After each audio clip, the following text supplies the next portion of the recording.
싶은 말씀. 출애굽기 38장 1절부터 20절입니다. 8절 한 절 읽겠습니다. 그가 노스로 물두멍을 만들고 그 받침도 노스로 하였으니 곧 회막문에서 수종드는 여인들의 거울로 만들었더라. 37장에서는 성막 안의 가구들을 살펴봤다면 오늘 38장에서는 성막 밖의 가구 그리고 성막의 뜰을 만드는 울타리 설치 과정을 살펴보게 됩니다. 우리들이 성막을 완성해가는 과정을 보면서 반드시 기억해야 하는 것은 우리들의 몸이 성전이고 내가 섬기는 교회 공동체를 통해 그 하나님의 성막, 성전, 교회, 하나님의 나라를 확장해 간다라는 것을 기억하셔야 합니다. 내가 섬기는 교회 안에 나의, 여러분들만의 우리 각자의 역할이 있다라는 것입니다. 오늘 본문을 통해 내가 우리 교회에 해야 하는 역할이 무엇인지를 진지하게 고민해 보시는 시간 되시길 바랍니다. 오늘 본문은 성막 외부에 총 3가지 것을 제작합니다. 첫 번째는 노스로 만든 번제단입니다. 그리고 두 번째는 동일하게 노스로 만든 물두멍입니다. 그리고 마지막 3번째가 성막을 감싸고 있는 울타리를 만들게 됩니다. 첫 번째 부분은 1절부터 7절까지 놋 번제단을 만들게 됩니다. 놋 번제단의 특징은 성막 내부의 가구는 금으로 만들었다면 번제단은 노스로 만들게 됩니다. 그 이유는 2가지로 볼 수 있습니다. 첫 번째는 실용적인 이유입니다. 금보다는 놋이 열을 다루는데 훨씬 강합니다. 그리고 두 번째는 성막 안과 외부를 구분하기 위함입니다. 성막 내부의 가구들은 금으로 만들어 더 거룩함을 드러냅니다. 그리고 또 다른 특징 한 가지는 놋 번제단 위에 모퉁이에 뿔이 달려있다는 것입니다. 그리고 동일하게 성막 안에 있는 분향단에도 뿔의 모양이 모퉁이에 달려 있습니다. 그 당시 뿔은 힘의 상징이었습니다. 하지만 제 견해는 그곳에서 죽임을 당하는 동물을 상징하는 것이 아닌가 생각하게도 됩니다. 번제단의 목적은 잡은 동물을 번제단 위에 피를 흘리며 제사로 올려드리는 것에 목적이 있습니다. 이스라엘 백성들의 죄가 상징적으로 해결되었기 때문에 성막 안에 분향단 앞까지 나아가 향으로 기도를 드릴 수 있게 된 것입니다. 번제단은 예수님의 피 흘림 사건을 상징하는 것입니다. 그리고 오늘 본문의 두 번째 가구는 8절에 놋으로 만든 물두멍입니다.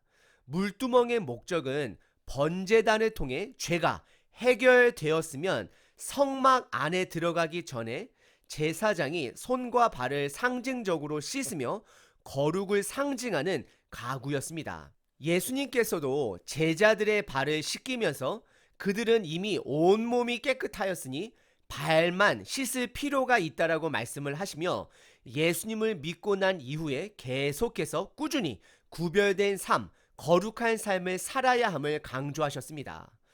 그리고 이어서 그 놋 물두멍은 회막문에서 수종드는 여인들의 거울로 만들어졌다라고 말합니다.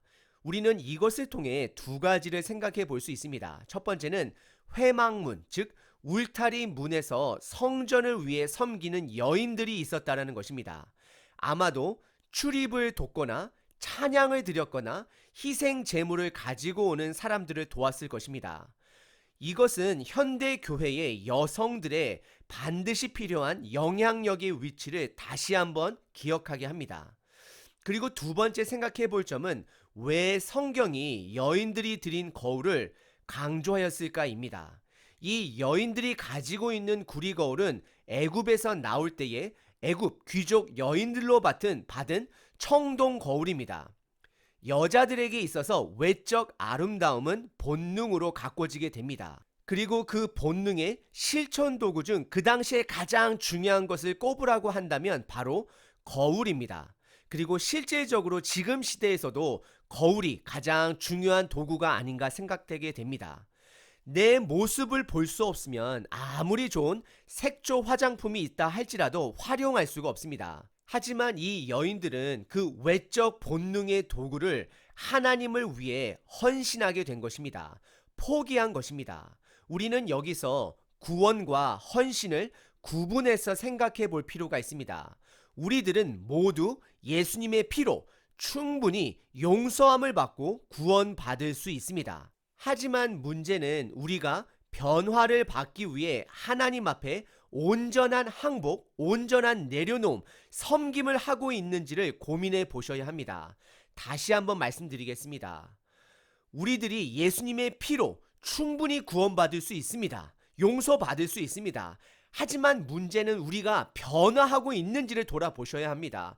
변화하기 위해서는 하나님 앞에 온전한 항복, 내려놓음, 섬김이 없이는 변화할 수 없다라는 것입니다. 구원 안에는 시작도 있고 과정도 있고 완성도 있습니다. 내 삶에 시작된 복음, 즉 나의 죄를 용서함 받은 것에서 머무는 자가 아니라 이제는 하나님 앞에 항복함으로, 서렌더함으로 내 삶의 복음이 성장해야 합니다. 성장하지 못하는 복음은, 변화하지 못하는 복음은 죽은 복음입니다. 하지만 하나님께서는 언제든지 그 복음을 회복할 능력들을 우리들에게 주셨습니다. 우리가 다시 예수님의 죽음과 부활하심을, 그리고 우리의 사명을 회복하시면 됩니다.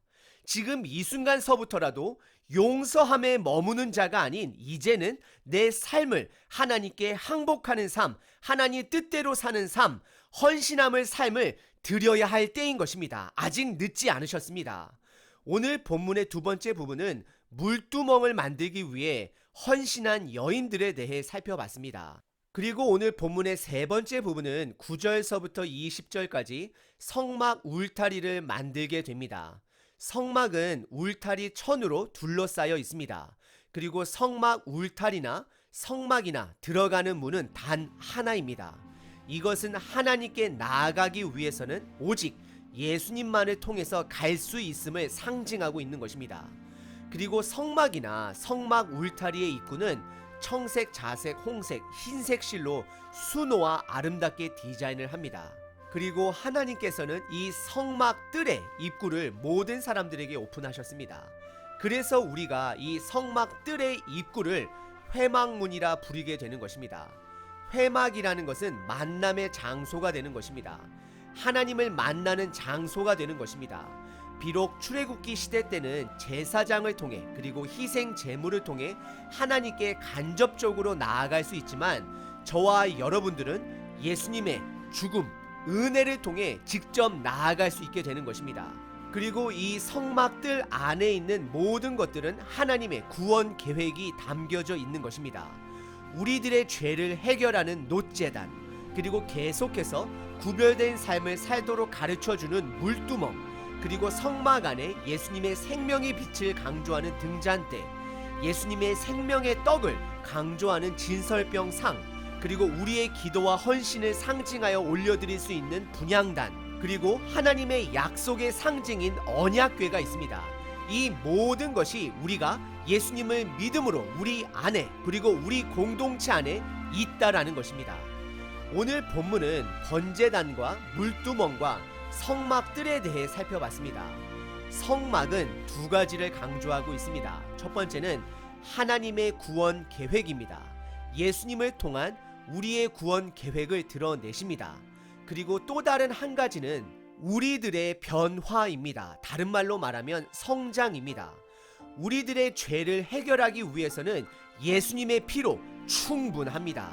하지만 반대로 우리의 변화, 우리의 성장을 위해서는 우리의 역할인 구별된 삶을 살아내고 있는지를 돌아보시길 바랍니다.